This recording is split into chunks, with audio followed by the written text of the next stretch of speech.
How's it going, guys? We have got a Honda Civic right here, and the shift knob is kind of bad, so I just bought a new one. This was 12 bucks on eBay for a solid metal thing that I think is going to be pretty awesome to hold.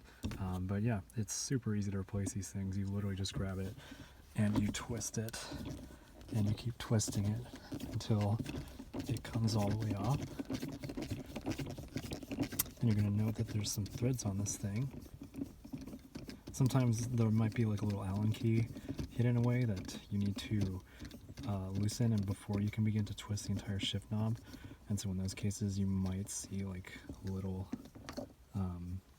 indent somewhere. This one didn't have it, but yeah, that's how easy it is. This is a little cheap plastic thing. Here's something I think is a lot cooler. Usually the way these designs work is they have this knurled nut that is supposed to go on first. So basically you just put it on like that. You want to make sure that these threads are kind of clean. Doesn't really matter if they're too clean. Basically, it's pretty self-explanatory. You just thread this guy on. I like having a little bit of a longer thread so I don't thread it on too far. So that's good. Then you just take your shifter and then you thread this on.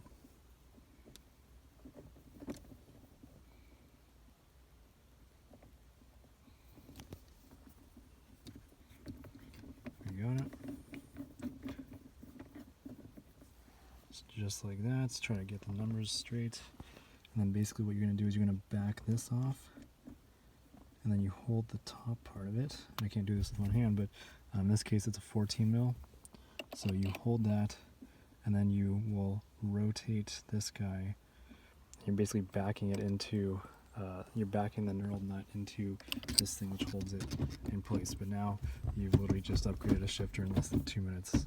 So congratulations and thank you all for watching.